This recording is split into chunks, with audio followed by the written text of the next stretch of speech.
Alguien dirá, ¿y la cultura egipcia? Y respondo, también es importantísima, aunque en la práctica menos necesaria de lo que podría parecer en concreto para el Nuevo Testamento, porque el tremendo influjo de la cultura egipcia, muy potente en el Antiguo Testamento sobre todo, había sido ese influjo había sido ya asimilado por el judaísmo de la época de Jesús y sus seguidores, que son los autores del corpus de escrituras sagradas cristianas.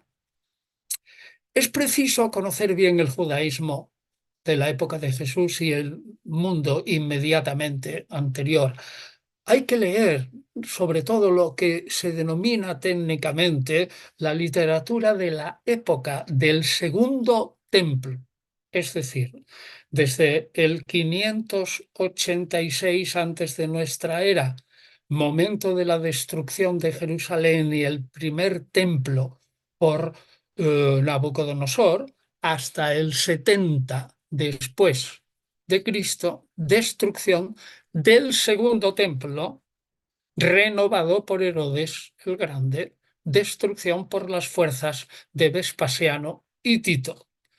Toda esta literatura de la época del Segundo Templo y en especial los apócrifos del Antiguo Testamento, ojo, no estoy diciendo los apócrifos del Nuevo, sino los del Antiguo, que se escribieron aproximadamente desde el siglo IV antes, algunas secciones, por ejemplo, del libro primero de Enoc, de gran influjo en el Nuevo Testamento, como lo veremos.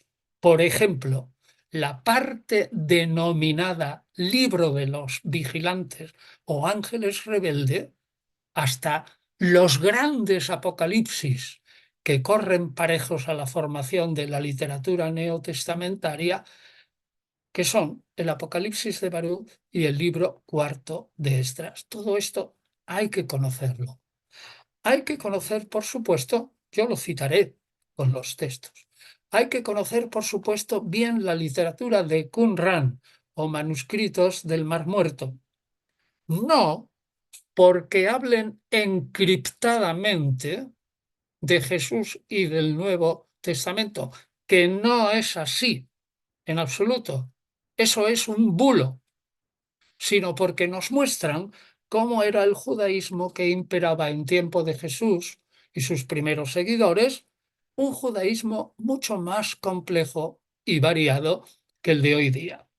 Indirectamente, la lectura de los textos de Qumran ilumina muchísimo la teología de nuestra fuente principal de conocimiento, el Nuevo Testamento.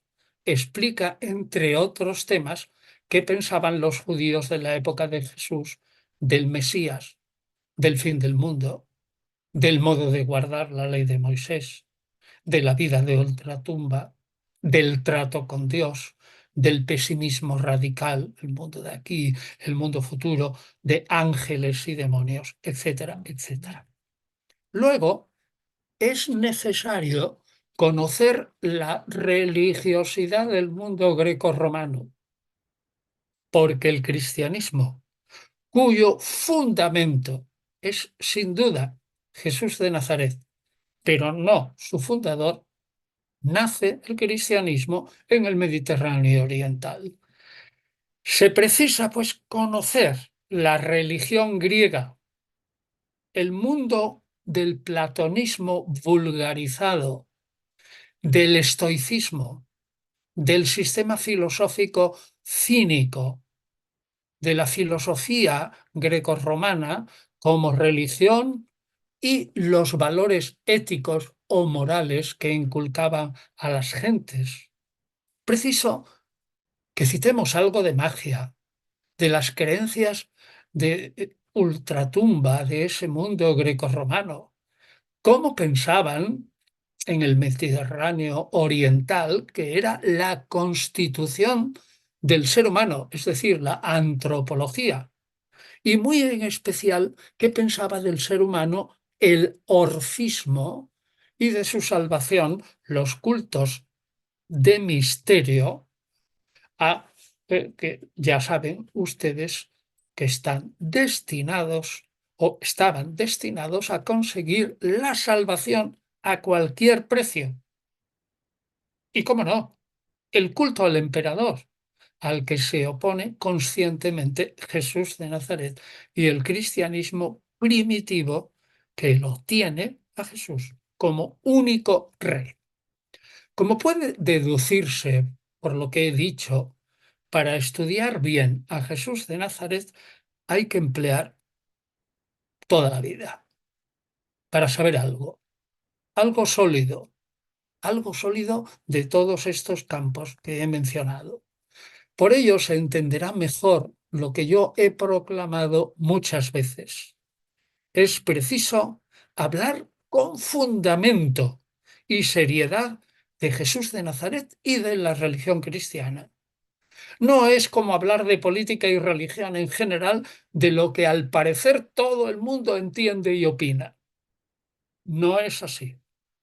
El mundo del Nuevo Testamento, y en concreto el estudio científico, técnico de Jesús de Nazaret, como cualquier ámbito de la historia igualmente científica, es muy complejo y se debe estudiar muy bien y mucho si se quiere hablar en propiedad.